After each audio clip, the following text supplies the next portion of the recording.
ज्यादा थे पहले इसलिए ड्रॉप आया, 4.5 थे, औसत 4.41 का था। तो एक तो ये गलत फहमी निकाल दो दिमाग में से जो कहा जा रहा है कि साहब मुसलमानों के बच्चे ज्यादा बढ़ रहे हैं, थोड़े दिनों में हमसे ज्यादा हो जाएंगे। ये जुमला बंद होना चाहिए। जो फैक्ट है ये डेमोग्राफी पे आप सर्च कर सकते हैं, ये नेट पर अवेलेबल है। डेमोग्राफिक स्टडीज में जो बच्चे मोबाइल चलाते हैं वो इसको सर्च कर सकते हैं।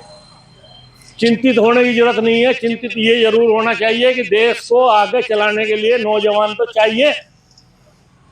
दुनिया के सबसे विकसित 22 देशों में आबादी घट रही है। 2023 में आपकी आबादी बढ़नी बंद हो गई। 22 देश पहले ही थे, 23वां भारत बन गया। भारत में आबादी नहीं बढ़ेगी अब आगे। हर साल 2.5% आबादी बढ़ रही थी, मतलब 10 साल में 25%, क्योंकि आबादी भी दी हुई है। ये करोड़ में दी हुई है। 1921 में 25 करोड़ आबादी थी, 1931 में 27-28 करोड़ थी, 1941 में 32 करोड़ थी, 1991 में 36 करोड़ थी। बंटने के बाद 3.5 करोड़ चले गए तो उधर 36 करोड़ थी, और 61 में 43 करोड़ थी। ये भारत सरकार का आंकड़ा है। 1981 में 68 करोड़ हो गई एकदम। अब देखो 43 करोड़ से 54 करोड़ से 68 करोड़, 14 करोड़ बढ़ गए। अभी हुआ क्या 81 में? 81 के बाद घटनी शुरू हो गई। अजीब बात है, हम आज भी चिल्ला रहे हैं कि साहब आबादी बढ़ रही है, जबकि आबादी का प्रतिशत जो हर साल बढ़ती थी वो घटना शुरू हो गया। आबादी तो बढ़ी क्योंकि 2% बढ़ी है, 1% बढ़ी तो बढ़ी, लेकिन परसेंटेज में कमी आ गई। 1981 से ही शुरू हो गया था, और ये 1.77 ये 2011 की है। स्वास्थ्य दर बढ़ के उम्र बढ़ना। हाँ, वो देखिए, जनसंख्या नियंत्रण के लिए 3 कारक होते हैं। सबसे पहली महिलाओं की शिक्षा, नंबर दूसरी हेल्थ कंडीशन, स्वास्थ्य की, क्योंकि अस्वस्थ हो जाता है। जब हम पैदा हुए तो हमारे पिताजी के 7-8 बच्चे हुआ करते थे सबके, और ये सोचते थे 2-4 मर भी जाएंगे तो 5-4 बच जाएंगे, हो भी जाता था ऐसा। आज पर मैं अभी बाद में आऊंगा। तो 3 कंडीशन होती है, पहली मतलब महिलाओं की एजुकेशन, दूसरी हेल्थ कंडीशन, तीसरी आर्थिक स्थिति। 1951 में खाने को नहीं था, अभी बताया प्रदीप भाई ने। देश की सबसे बड़ी जरूरत यह थी कि इन्हें रोटी कहां से खिलाएंगे, उसके लिए व्यवस्था की, फिर विकास हुआ सारा। लेकिन जैसे जैसे आर्थिक स्थिति ठीक होती है, शिक्षा आती है, हेल्थ कंडीशन ठीक होती है, तो आबादी घटने लगती है। पूरी दुनिया में ऐसा ही हो रहा है।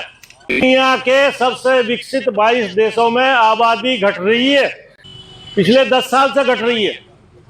जिसने ये पॉलिसी लगाई हुई थी कि भाई एक ही बच्चा होगा, पता आज आपको क्या हो रहा है चाइना में? लड़के लड़कियों को छुट्टी पर भेज करके कह रहे हैं कि बच्चे पैदा करो।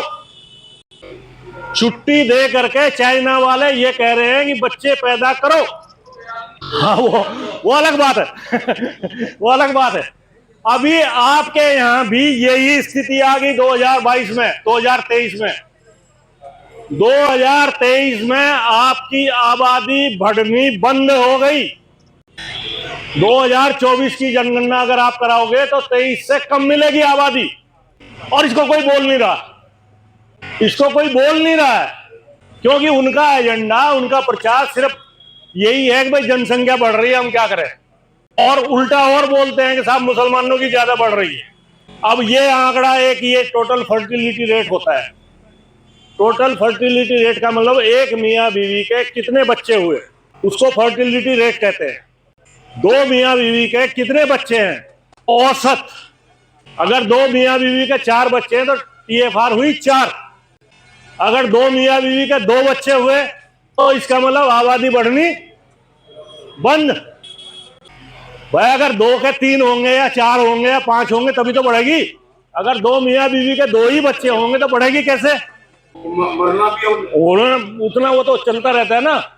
मरना अभी पिछले साल 1000 में से 937 लोग पैदा हुए, 917 मर गए। कोई बताता आपको? उम्र में तो बढ़ेंगे ही। मैं जो आपके सामने खड़ा हूं, मैं देश की जो 2.5% आबादी, 2.3, 75 साल से ऊपर के 2.3% आदमी है। 75 से ऊपर के 2.3% है केवल, और मैं भी उनमें हूं। तो मैं तो खुश हूं भाई। देश की जो ऊपर की सबसे ऊपर वाली आबादी है 2.3%, उसका मैं हिस्सा हूं, तो बुढ़ा तो मैं हूं। अभी ये होता है, इसमें देश की, किसी भी देश की आबादी रोकने के लिए, स्थिर रखने के लिए और घटे ना, तो 2 मियाँ बीवी के 2.1 बच्चे होने चाहिए, क्योंकि 5% का ऐसे ही रह जाते हैं वो। 5% का ये औसत है कि उनका होता नहीं फिर कुछ भी आगे। ये जो हमारे जो दूसरा समाज है, जिसका ना आदमी मानते ना वो मानते, वो भी होता है, साधु बन जाते हैं। अब कम से कम रिक्वायर्ड 2.1 है। अगर औसत 2.1 बच्चे होंगे, वही आबादी स्थिर रहेगी। अभी देश में क्या हो रखा है, ये 2 पे आ गई, 23वां देश बन गया भारत। 22 देश पहले ही थे, 23वां भारत बन गया। भारत में आबादी नहीं बढ़ेगी अब आगे। ये जुमला बंद होना चाहिए कि आबादी बढ़ रही है। और इसका असर क्या होगा? असर क्या होगा? जब देश आजाद हुआ तो औसत आयु थी 33 साल, औसत मरने की और जीने की, या क्योंकि बच्चे ज्यादा मरते थे। अभी पता कितनी है?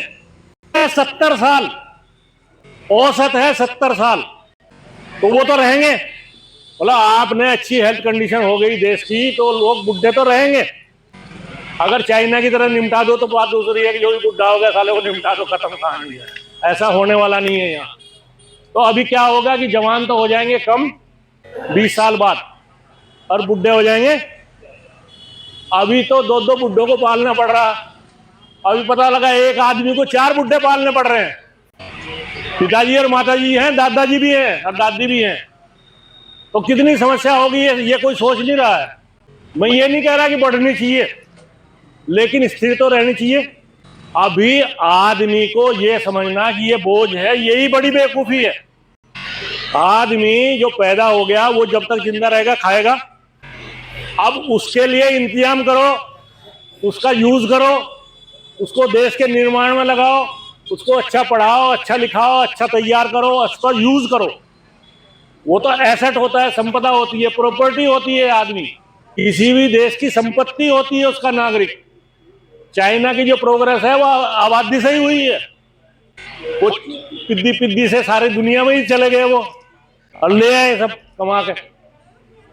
तो यूज करना पॉपुलेशन को, ये अलग इशू है। यूज होना चाहिए, उनको प्रॉपर एजुकेशन दीजिए। मैं जो बात कर रहा था, जो थोड़ी देर पहले मैंने बात की थी, ये भारत सरकार नेशनल हेल्थ फैमिली सर्वे कराती है। ये हर 10 साल में होता है, आबादी जनगणना के बीच में होता है। लेकिन ये जनगणना की तरह नहीं होता। इसमें फैमिली के सैंपल सर्वे होते हैं, औसत निकाला जाता है। किसी गांव में चले गए, कितने परिवार हैं, कितने बच्चे हैं, कितनी पढ़ाई है, क्या है, उसमें फाइनेंशियल भी कंसिडरेशन होते हैं और बच्चों का भी संख्या देखी जाती है। तो ये 92-93 में पहला शुरू हुआ था। उस समय हिंदुओं के 3.3 बच्चे थे औसत, मुसलमानों के थे 4.41, ईसाइयों के थे 2.87 और सिखों के थे 2.43। बुद्धिस्ट तो तब थे ही नहीं ज्यादा, बहुत कम थे, आधी %, 1%। अभी हुआ क्या है, ये 98-99 में दूसरा हुआ, 5-6 में तीसरा हुआ, 15-16 में चौथा हुआ, और 5वां अब हुआ है 2019 से 2021 तक। ये भारत सरकार जो अभी करंट गवर्नमेंट है, इसी ने कराया और इसी ने ये आंकड़ा छापा है। ये क्या हाल हो गया, जिनके 3.3 थे उनके कितने रह गए? 1.94, 2 से नीचे आ गए हिंदुओं में। मुसलमानों में कितने रह गए? 2.36। ड्रॉप कितना हुआ, असली बात यह देखने की। यहां से और यहां तक कितनी कमी आई? 1.36। इसमें से अगर ये घटाओगे तो ये आएगा फिगर। 3.30 में से 1.94 घटाओगे तो 1.36 आएगा, और 4.41 में से 2.36 घटाए तो 2.5 आ गया। तो इनके जितने बच्चे कम हुए 136, 2 मियाँ बीवी के, और इनके कितने हुए 2 5। लेकिन नौजवान पढ़े लिखे चाहिए और उनका यूज होना चाहिए, इस्तेमाल होना चाहिए। तो अभी ये घट गई है और जो लग रहा है अगले ये अब से करीब करीब 25 साल बाद 90 करोड़ आबादी रह जाएगी देश की। जो ये चार्ट है ये शो कर रहा है कि अगले 25 साल बाद आबादी घट करके 140 से 90 करोड़ पर आ जाएगी। ये अलार्मिंग सिचुएशन है, चिंता करने वाली बात है, इस पर चिंतन कीजिए। मैं ये नहीं कहता कि भाई बहुत ज्यादा करो, लेकिन इतने करो जिन्हें ठीक से पढ़ा सको, लिखा सको, तैयार कर सको, इस्तेमाल कर सको। और ये जुमलेबाजी जरूर बंद होनी चाहिए। मुसलमान हमसे थोड़े दिनों में ज्यादा हो जाएगा। तो ये थोड़ा सा एक मैं इस तरह से सिखाता हूँ, ये मेरा एक प्रोसीजर है। ये तो एक ही चार्ट है, ऐसे ऐसे मैंने 7 चार्ट बनाए हुए हैं। हिस्ट्री भी है, एम्प्लॉयमेंट भी है, एजुकेशन भी है, सारे चार्ट हैं। किसानों का भी है कि किसान कितना पैदा करते हैं, कितना बेस्ट मतलब कितना मिलता है उनको, कितना मिलना चाहिए, वो एक प्रोसीजर है मेरा। तो मैंने आपका थोड़ा सा ये फालतू टाइम लिया, इसके लिए बहुत बहुत शुक्रिया आपका।